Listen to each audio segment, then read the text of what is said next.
The power of gratitude. The power of gratitude. We'll get started in a few seconds here. I'm going to say hi to my chatters, my inner circle, my super chatters. Hi, Mary, Arthur, Bill, Craig. Thank you so much. Jamie, Jerome, Kai, Sandy, Mike, Linda, Shauna.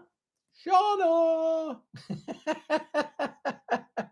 I appreciate you guys all getting on here. And wow, we're there already. So hi Sarah, hi Melody, love you, love you, love you, love you. So we'll get started. Hello, my name is Robert Hollis. I hope you're having a wonderful and blessed day. And today's subject is the power of gratitude. Now, one of the things that I found unique, there's a neat little concept in psychology where every one of us try to be unique. You know what I mean? And what we'll do is we'll go out there and do something like, I'm going to buy this jacket, or I'm going to buy this flowered shirt, or I'm going to buy these shoes or this handbag. Maybe it's even a car. And one of the unique things that you'll find always, always, always, that as soon as you buy that one thing, it clicks something in our unconscious mind, our subconscious mind. And now it's like, oh my God, there's another car. Oh my God, there's another red car. Oh my God, there's that handbag. Oh my God. It's like all of a sudden, it's very bizarre because you could even show up at a large event and find somebody else having your handbag, your shirt, your dress, your shoes.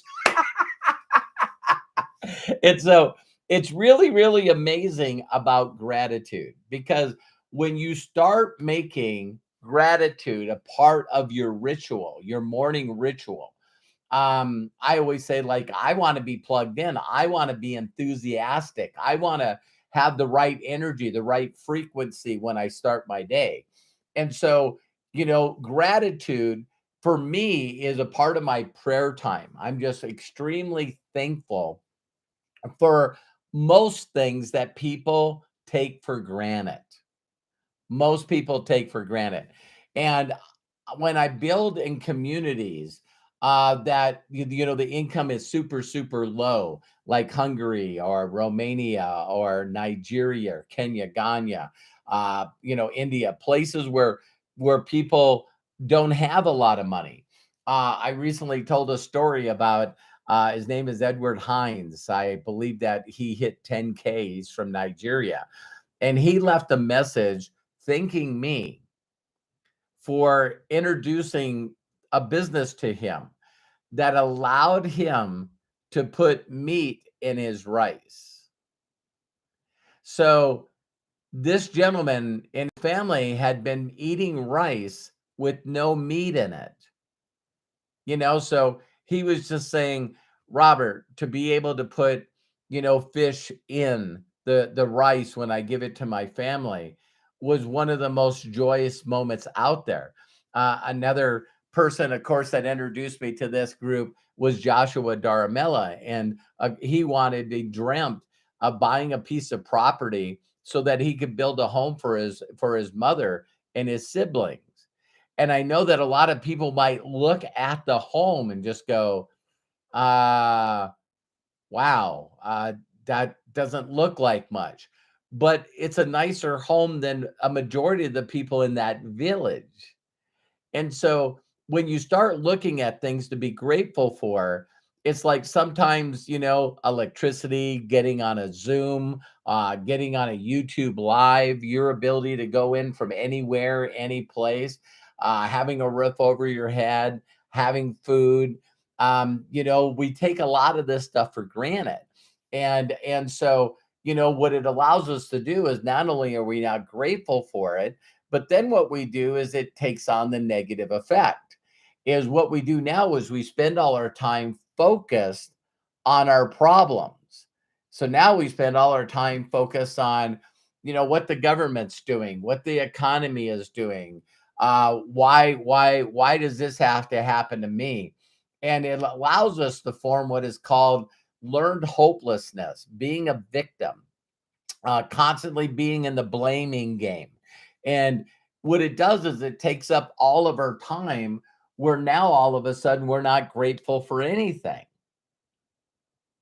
People might even feel like they're entitled, and now when you have no gratefulness in you, and I had a really bad childhood and had some really bad things happen to me when I was young. So I sort of, you always hear, you got this chip on your shoulder. You know what I mean? It's like, why do you have a bad attitude? Well, everyone I know that's ever gotten close to me hurt me or abandoned me. You see what I mean? And so it's like you got this chip on the shoulder and you got these walls up and you got, all this stuff. And all of a sudden I meet somebody and they turned around and told me about this book, The Greatest Miracle in the World. And all this book really did for me is really made me grateful, that I can see, that I can hear laughter. I can hear laughter of a child. I can hear the words, I love you, that I have the ability to speak, to say, I love you, or to laugh, you know, uh, that I have hands, I can touch, I can smell, so I can taste. So all of a sudden, you get this situation where during COVID, there was people that said that when COVID affected them, they lost their taste or lost their ability to smell. And I'm just telling you that if you can build a ritual and throughout the day, including when you get up, just go through a list of things that you're grateful for, the simple things that seem to make no difference, but just the ability to be able to walk out your front door. You know what I mean? There's people all over the world that, they can't leave where they're from, going on a vacation, getting in a car and going anywhere. It's like, we spend so much time thinking about things that have wronged us and what if and da da da da da. If we practice gratitude. So I brought up that whole concept about, when you really start looking. So now I've read this book. Now I decide to start doing a gratitude. I really start doing that. And then all of a sudden, it's like every successful person on the planet, I start finding this in their interviews or anything, when Oprah Winfrey was asked if there was one thing that she, could teach people, she said that she was told to get up every morning and write 5 or 10 things that she was grateful for, and also do that at night.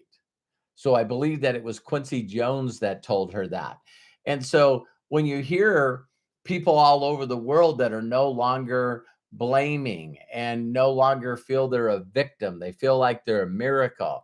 And every day, all day, they're running from a mindset of gratitude and appreciation instead of expectations, unrealistic expectations. Like, why doesn't the government fix this for me? Or why won't my boss do this? Or why won't my spouse do this? Or why won't my children do this? You'll notice that a majority of the people on the planet are constantly running in a world of expectations and just constantly being let down because they have unrealistic expectations about everything in our lives. And so when I all of a sudden came to this understanding that I proclaim my uniqueness and that I'm constantly focused on things that I'm grateful for. So everything that we get, it's like, you could say, well, listen, I wish I was getting paid more money. At least you're being paid. See, virtually anything that you can think of is like, wow, my spouse or my significant other, they're unsupportive, blah, blah, blah, blah, blah. At least you have one.